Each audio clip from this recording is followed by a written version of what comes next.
Support for this podcast comes from the Central Valley Journalism Collaborative, connecting communities with the resources, infrastructure, and networks to ensure a vibrant local free press. From KVPR in Fresno, this is Central Valley Daily. It's Wednesday, September 25th. I'm Elizabeth Arkalian. Coming up in the last week, the city and county of Fresno have implemented new rules that ban camping in public places. Those rules have left many unhoused people with many questions about their future. And now that these laws come in, forcing them to go somewhere else, they really don't know what to do next. Hear more details in just a few minutes, but first, today's headlines. More than 60,000 turkeys were killed in Merced County this week as health officials work to stem a growing avian flu outbreak that's already cost the poultry industry millions. Merced County officials confirmed the highly pathogenic strain of the virus was found at an undisclosed ranch. The virus has been circulating across the San Joaquin Valley and recently spread to dairy herds in multiple counties. The Big Fresno Fair, which starts next week, also announced it will cancel live dairy shows over concerns about the virus. Governor Gavin Newsom was in the Valley Tuesday to sign two bills into law. His first stop was in East Arosi in Tulare County to sign a law aimed at providing greater support for communities facing clean water challenges. He later traveled to Fresno, where he signed a bill in support of farm worker housing. Newsom is clearing final legislation from his desk as a deadline of September 30th looms. A new poll contains good news for Valley Democrats who are in some of the nation's tightest congressional races. KVPR's Joshua Yeager reports Democratic challengers are bringing the fight to Republican incumbents. The polls conducted by California universities looked at two toss-up districts in the San Joaquin Valley. It largely confirmed what most political observers already know. These races are close, and while Democrats had a slight edge in both cases, the lead was within the poll's margin of error. In California's 13th district, Democrat Adam Gray is up 2 points over Republican incumbent John Duarte. He beat Gray in 2022 by just under 600 votes.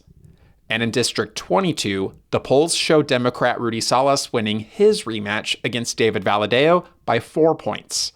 Valadeo, a dairy farmer in the redrawn district, has represented the region 4 out of the last 5 terms.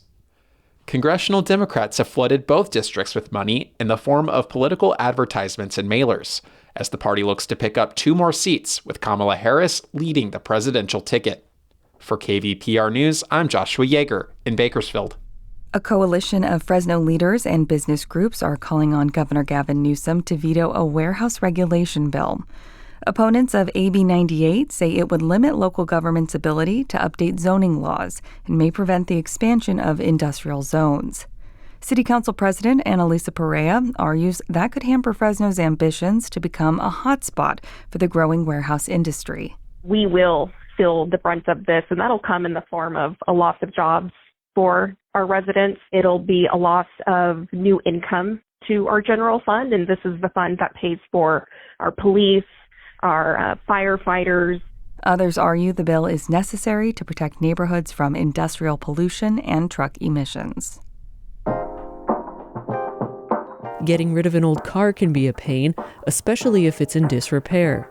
But fear not, the KVPR Vehicle Donation Program is here to help. We'll tow away that old vehicle and use the proceeds to support the news you rely on. And we accept all kinds of vehicles, including motorcycles, boats, and RVs. Learn more at kvpr.org/cars. And now to our main story. Nearly 3 months ago, the U.S. Supreme Court ruled that cities can crack down on homeless encampments. Since that decision, cities across the San Joaquin Valley, including the city and county of Fresno, have moved quickly to implement new restrictions on encampments. Those ordinances are now in effect. Pablo Orihuela is the housing reporter for the news website Fresnoland and has been following these developments. He joined me for a conversation to examine the ordinances in Fresno a little closer. So the cities is a bit more stringent than the counties in that the fines and potential jail time include up to $1,000 in the city level and up to a year in jail at the city level with a misdemeanor charge included. And the counties is actually half. That's probably the easiest way to remember it, in that the county fines are up to $500 and jail time is up to 6 months. What were city and county officials' reasoning for adopting these ordinances? So at both levels of government, they have said that it is a running out of patience and a need for accountability among both the city and county's unhoused community.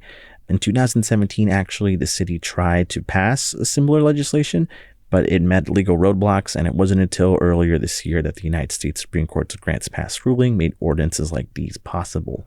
At the city level in particular, they have cited a silent but invisible majority made up of mostly homeowners and small businesses that they say face the most issues with the local homeless community and are particularly fed up. Okay, so how big of a homeless population is this actually affecting in the Fresno area? So the most recent data we have on that is from 2023 from our point in time count, and there are about 3,200 homeless residents in the city according to most recent counts. And there's only about 1,800 that have been identified as unsheltered. You recently visited an encampment before it was cleared up. How was that? What did you find there? Yeah, so the encampment was by a railroad track west of the Dry Creek Canal by the intersection of North Clark Street and East Florida Avenue in the city. And there were about a dozen tents, and I would say a little over 24 residents at the time that we visited with my coworker, Omar Ashad. And immediately what you see is, the tents erected.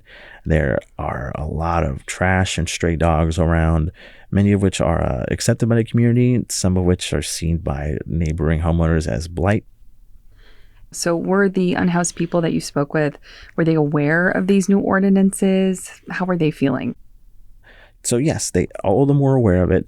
Some felt pretty nervous. The facing financial penalties and possible incarceration is definitely something that would make them feel nervous. But I would say most felt like they had no idea about what comes next. I mean, the question they've had before the ordinances began was, where will they go next? And now that these laws come in, forcing them to go somewhere else, without having an answer to that question, they really don't know what to do next. In your reporting, one unhoused person said in order to get out of homelessness, he would have to give up drugs and get a job. And he said that a lot of people don't want to do that. And, quote, that is why they are here.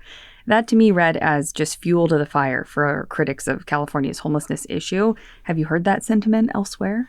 Yeah, so we do hear that sentiment, particularly from homeowners and even some elected officials at both the county and city levels. At a city news conference, Fresno Mayor Jerry Dyer said that it's about 30% of the residents that are still living on the streets that are particularly refusing to accept any supportive services offered to them. So yeah, that is still a sentiment that is heard around the city. What other stories did you hear from people about how they wound up unhoused and how they're dealing? Well, it's very nuanced, right? We heard from one resident at the encampment we visited named Ty, who said that some of these people have a prior criminal history through citations received over living on the streets that make it difficult to get employment or get a renter's application approved. And on the other hand, one quote we got from a resident named Rabbit was that there are some people that travel here from state to state, sort of wandering around because that's how they find peace, or that they are, in fact, reluctant to give up drugs and alcohol, which is typically a requirement to live in some of these supportive services around the country. So, it's very nuanced. It's a mixed bag.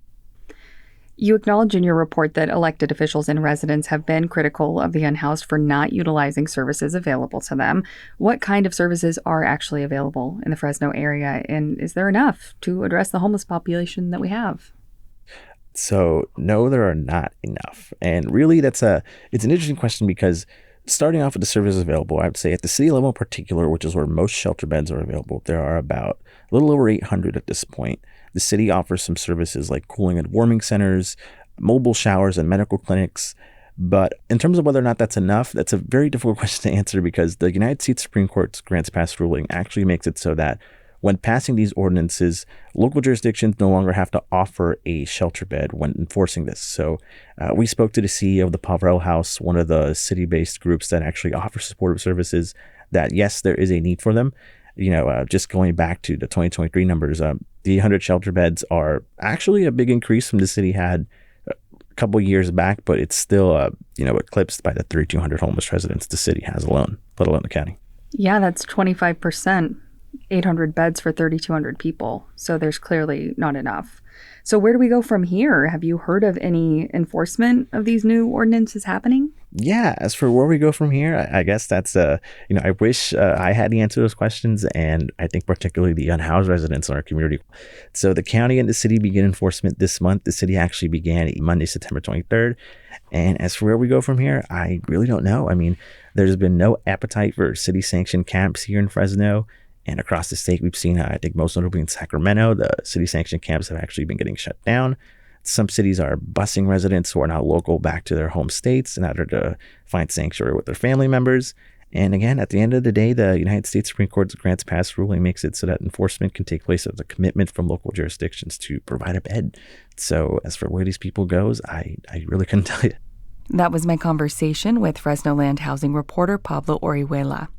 This week, Fresno officials also unveiled a, quote, treatment first program that's aimed at first treating homeless people rather than jailing them when they fail to follow rules under the ordinance. And that's today's show. Thanks for listening. If you have feedback or a story idea, we'd love to hear from you. Email podcast@kvpr.org. Today's episode was produced by Jonathan Linden and KVPR with support from the Central Valley Journalism Collaborative. I'm Elizabeth Arkalian. Find the latest local news anytime at kvpr.org.